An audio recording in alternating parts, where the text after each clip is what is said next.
इसमें पहला हम लोग सेक्शन लिखा है कि कल जैसे फाइलिंग रिटर्न ऑफ इनकम। इसमें कहता है कि रिटर्न क्या होता है, ये चीज क्लियर होना चाहिए दिमाग में हो मैंने रिटर्न होता क्या है, और उसको हम लोग देख रहे हैं कि following persons are required to submit return on compulsory basis.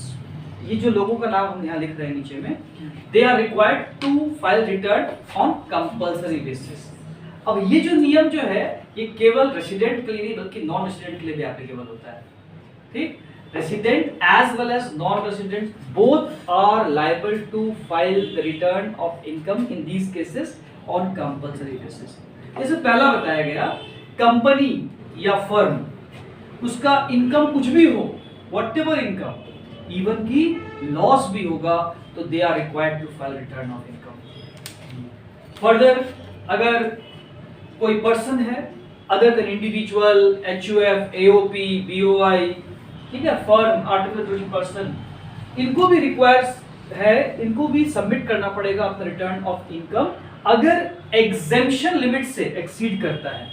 Exemption limit जैसे हम लोग एग्जांपल देते हैं इंडिविजुअल केस में कि 2,50,000 अगर आप 60 साल से कम आयु के हैं तो अगर आपका टोटल इनकम 2,50,000 से एक्सीड नहीं करता है तो आप रिटर्न फाइल करने के लिए एंटाइटल नहीं है कंपल्सरीली।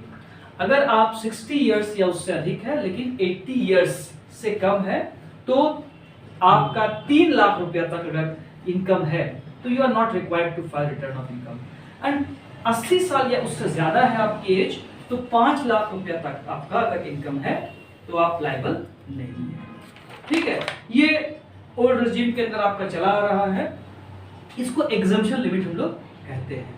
कि इसका यही मतलब हो गया कि अगर एग्जम्पशन लिमिट से एक्सीड नहीं करता है इनकम, ठीक है ना, यहाँ पे बोलता है एक्सीड करेगा तब फाइल करना है, नहीं कर रहा है, हम बोल रहे हैं कि नहीं कर रहा है तो फाइल नहीं करना है आपको।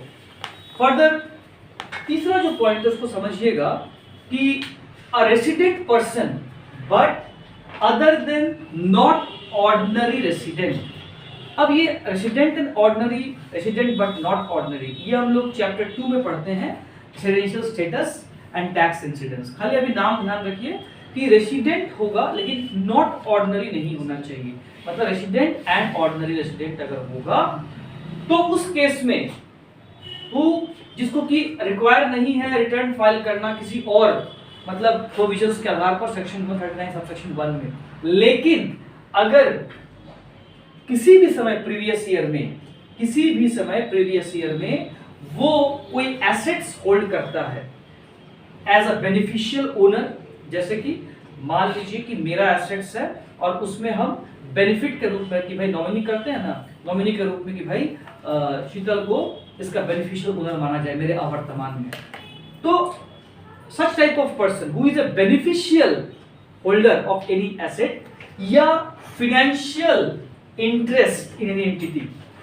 financial interest का मतलब क्या होता है कि हमको वोट देने का अधिकार है या कुछ पाने का अधिकार है, ठीक है, कहां पर, लोकेटेड आउटसाइड इंडिया, इंडिया के बाहर, इंडिया में नहीं बोल रहा है, भारत के बाहर अगर आप कोई बेनिफिशियल एसेट के ओनर हैं या कोई भी एंटिटी में आपको आपका फाइनेंशियल इंटरेस्ट है विदेशों में या आपको साइनिंग अथॉरिटी दिया हुआ है तो आप लायबल होंगे रिटर्न फाइल करने के लिए। द पॉइंट एक तो हुआ कि आप बेनिफिशियल ओनर हैं, इसके अलावा is a beneficiary in any assets including finance, एक बेनिफिशियल ओनर बन जाइएगा और आपका इंटरेस्ट है, ठीक है ना, बेनिफिशियल इंटरेस्ट है या फाइनेंशियल इंटरेस्ट है आउटसाइड इंडिया।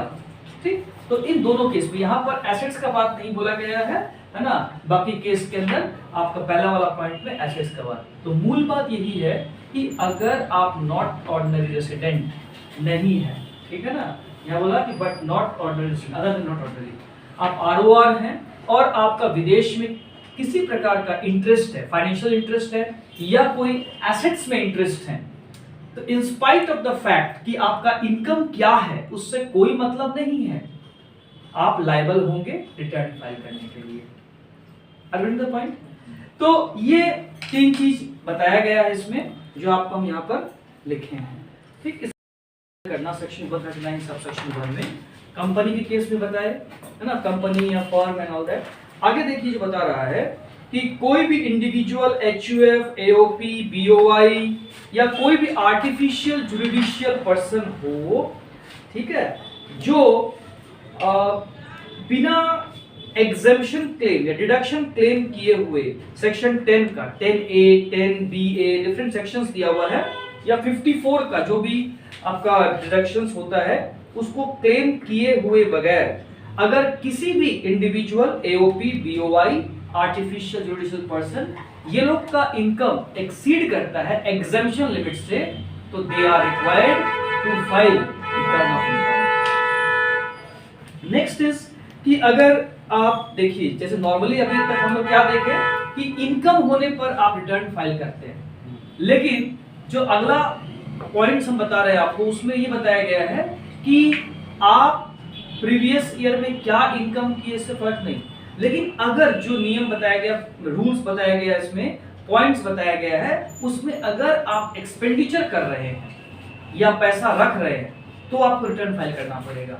जैसे बताया गया कि अगर कोई भी पर्सन जिसको सेक्शन 139 का प्रोविजंस के अकॉर्डिंगली मान लीजिए रिटर्न फाइल नहीं करना था, लेकिन अगर वो प्रीवियस ईयर में एक या एक से अधिक अकाउंट्स में, कैसा अकाउंट, करंट अकाउंट या अकाउंट्स में, है ना, किसी बैंक में या कोऑपरेटिव बैंक में पैसा रखता है और the amount of such money अगर 1 करोड़ रुपया से एक्सीड कर जाता है, 1 करोड़ से एक्सीड, तो उसको रिटर्न फाइल करना पड़ेगा। इसके अलावा अगर कोई व्यक्ति फॉरेन ट्रैवल के लिए, अपने लिए या किसी भी व्यक्ति के लिए अपने पास से खर्च करता है और जो अमाउंट है वो 2 लाख रुपया से अधिक खर्च करता है, नॉट 2 लाख, 2 लाख से अधिक होना चाहिए, तो रिटर्न फाइल करना पड़ेगा। इसके अलावा अगर कोई प्रीवियस ईयर में इलेक्ट्रिसिटी चार्जेस या इलेक्ट्रिसिटी का बिल चुकाने के लिए 1 लाख रुपया से अधिक का खर्च किया हो, ठीक है, तो उसको भी रिटर्न फाइल करना पड़ेगा। इसके अलावा और कोई प्रेस्क्राइब्ड कंडीशंस फुलफिल करने पर भी फाइल करेगा, वो टाइम टू टाइम डिपार्टमेंट बताएगा। तो इंपॉर्टेंट चीज क्या है, यहां पर इनकम का बात नहीं बोल रहा है, मतलब आपका डिपॉजिट करने पे, आपका खर्च करने पर आपको रिटर्न फाइल करने के लिए बोल रहा है। इनडायरेक्टली आप ये समझिए कि आप खर्च तभी ना कीजिएगा जब इनकम होगा। पार्टिकुलर बैंक में 1 करोड़ होना चाहिए, नहीं, पार्टिकुलर बैंक नहीं बोल रहा, एग्रीगेट, क्योंकि सब तो जुड़ा हुआ रहता है ना। एक आदमी का अकाउंट होना चाहिए, चाहे डिफरेंट बैंक्स में हो, सबका मिलाकर करंट अकाउंट का बैलेंस, है ना, 1 करोड़ रुपया से अधिक हो रहा हो प्रीवियस ईयर का, या फिर बिजली बिल 1 लाख रुपया से अधिक का आपने खर्च किया हो, या फॉरेन ट्रैवल में खुद के लिए या कोई दूसरे व्यक्ति के लिए 2 लाख रुपया से अधिक आपने खर्चा किया हो, तो आपको रिटर्न फाइल करना पड़ेगा। क्लियर है बात? ये आपका 139(1) में आ रहा था। इसी तरह से 139(4)(a) से भी हम लोग देखते हैं, इसमें रिटर्न फाइल करने की बात कही गई है।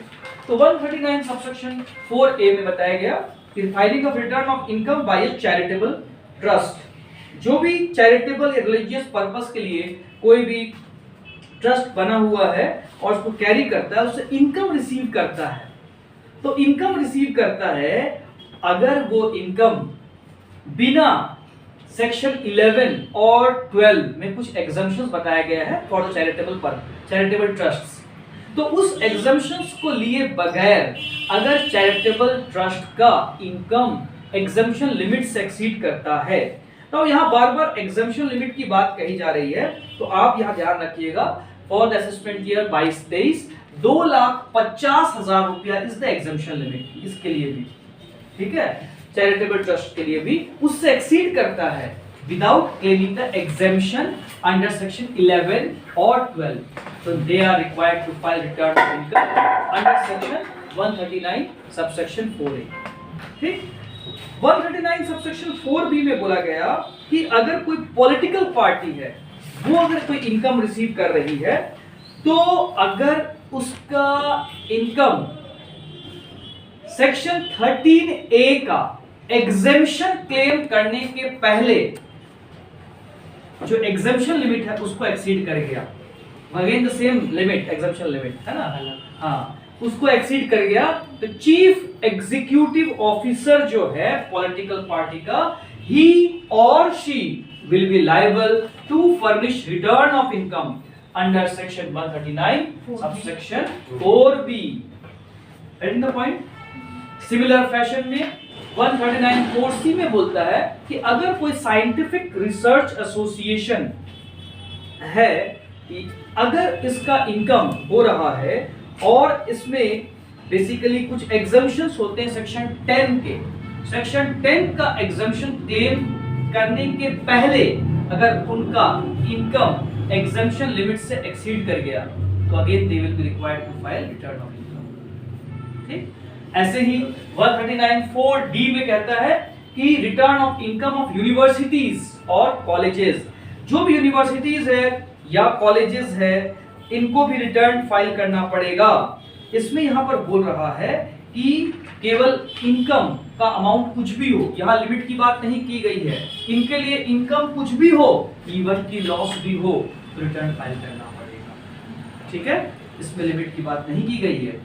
सिमिलर वे में 139 सबसेक्शन 4E कहता है बिजनेस ट्रस्ट के रूप में आप कोई बिजनेस चला रहे हैं, काम कर रहे हैं, रिटर्न फाइल करना होगा, लिमिट नहीं बोला गया। और 139 सबसेक्शन 4F में बोला गया कि अगर आप इन्वेस्टमेंट फंड का काम देखते हैं, मतलब फंड आप जुगाड़ करते हैं इन्वेस्टमेंट के पॉइंट ऑफ व्यू से, तो उस केस में आपको रिटर्न फाइल करना होगा। ठीक है, रिटर्न फाइल कब करना, किसको करना होता है, बात की है ना filing of return of income में अभी तक। अब हम बात करेंगे कि रिटर्न किस फॉर्म में हम लोगों को जमा करना होगा। सबके लिए अलग अलग फॉर्म बताया गया है। ITR 1 से लेकर ITR 7 या ITR V तक हम लोग बात करेंगे। केयरफुली समझिएगा, समझ में आएगा, नहीं आएगा तो बताना है। ITR 1 को सहज भी कहा गया है। रीजन क्या है सहज बोलने का, ताकि आदमी डरे नहीं, रिटर्न फाइल करना है एंड ऑल दैट, तो सहज के नाम से इसको बताया गया है।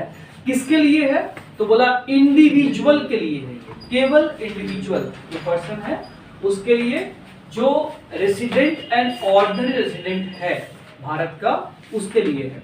अब वो किस तरह का इनकम यहाँ पर डिक्लेयर कर सकता है, तो बोला उसका सैलरी इनकम हो, एक हाउस प्रॉपर्टी से इनकम हो, फैमिली पेंशन से इनकम हो, अदर सोर्सेज से। एक हाउस प्रॉपर्टी लेट आउट वाला या कोई भी एक सेल्फ ऑक्यूपाइड का तो इनकम ही ना होता है, उसका तो आप केवल वो लेते हैं, तो अगर वो दिखाते हैं तो वो भी एक दिखा सकते हैं, केवल एक का, मतलब इंटरेस्ट बॉन्ड कैपिटल का दिखाते हैं तो एक का। लेकिन इसके बारे में कुछ और बता देते हैं कि हाउस प्रॉपर्टी के रिस्पेक्ट में कुछ बातें कही गई हैं, अगर वो है, वो अगर हाउस प्रॉपर्टी के साथ जुड़ा हुआ है वो सब बात, तब उसको आप यहाँ पर नहीं दिखा सकते, भले वो एक ही घर क्यों ना हो। क्या बोलता है कि आपका वो जो हाउस प्रॉपर्टी है उसमें ब्रॉट फॉरवर्ड लॉस नहीं होना चाहिए। हम लोग बात कर रहे थे सेट ऑफ कैरी फॉरवर्ड में कि ब्रॉट फॉरवर्ड, पहले अगर कोई लॉस को हम लेकर आ रहे हैं हाउस का, तो उसको नहीं दिखा सकते, भले एक ही घर हमारे पास क्यों ना हो। या फिर आपका कैरी फॉरवर्ड वाला लॉस हो, मतलब इस साल कोई लॉस आया है, हाउस में हुआ है और कैरी करने वाले हैं, तो उस तरह के घर को आप नहीं दिखा सकते हैं। सिंपल सी बात है, अगर इनकम हो रहा है हाउस प्रॉपर्टी का तभी आप दिखाओगे। ठीक है, अगर लॉसेस की बात है तो वो चीज आप नहीं शो करोगे, खाली एक घर है तभी। दूसरा, अदर सोर्सेस का भी इनकम दिखाने का बात बोला है, लेकिन बोलता है खाली इनकम, नो लॉसेस। सर आप बोले थे कि अगर दो हेड से अर्न कर रहा है तो इस हेड को मेकअप कर सकता है, तो फिर तो उसको प्रॉफिट में दिखाएंगे ना। लेकिन पार्टिकुलर एक हेड में तो लॉस आ रहा है ना। हाउस प्रॉपर्टी का यहाँ पर बात बोल रहा है, बिल्कुल आप सही बोल रहे हैं कि सेट ऑफ कर सकते हैं, लेकिन यहाँ पर सेट ऑफ करने का ऑप्शन नहीं दिया है, मतलब उस पार्टिकुलर हेड से आपका कोई लॉस नहीं होना चाहिए, इसलिए ऐसा बताया है रिटर्न फाइल करने के लिए। बाकी और फॉर्म्स भी है जिसका हम लोग यूज करेंगे उस केस में। अदर सोर्सेस के लिए बोलता है कि केवल इनकम, नो लॉसेस।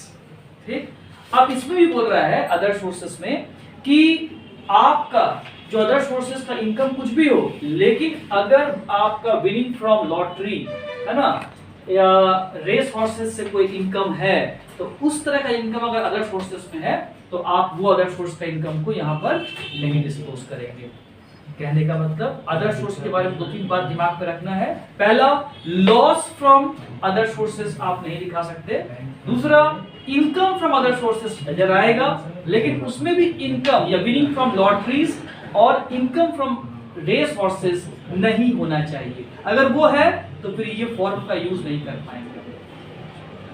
अब इसके साथ साथ और ये बताया गया कि सेक्शन 57 का आपने डिडक्शन क्लेम नहीं किया हो, ये क्या है ना, अदर सोर्सेज जब पढ़ेंगे हम लोग तो उसमें बताया जाता है कि सेक्शन 57 में अदर सोर्सेज का इनकम जब आप कैलकुलेट करते हैं तो जो भी खर्चा आपका लगा है एक्सपेंसेस, उसका डिडक्शन क्लेम कर सकते हैं।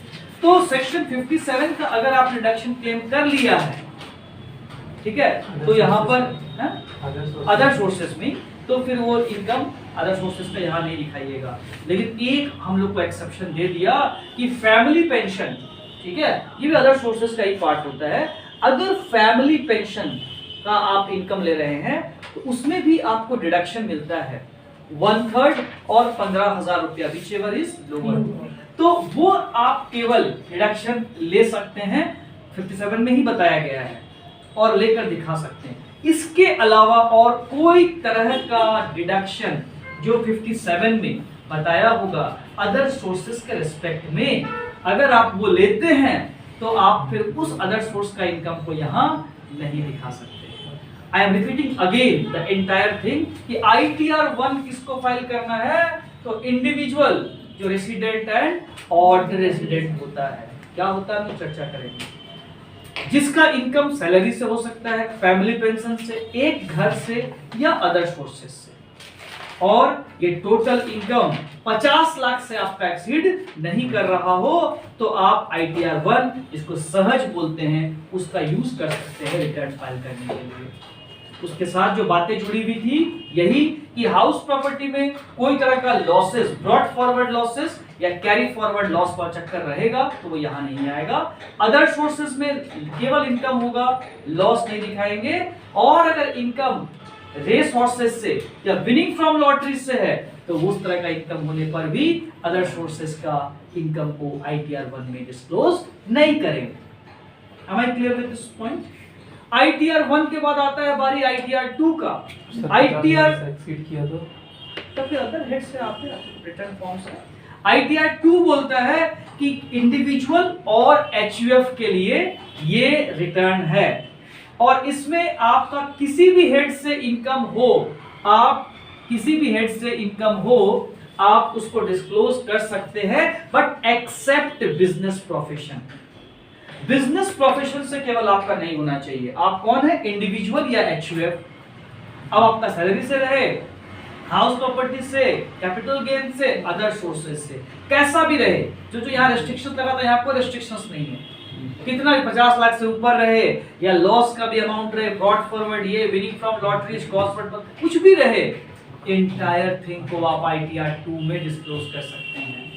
लेकिन एक खाली चीज को बोल दिया, बिजनेस प्रोफेशन का इनकम रहेगा तो आप मत दिखाइएगा, इसको नहीं दिखा सकते।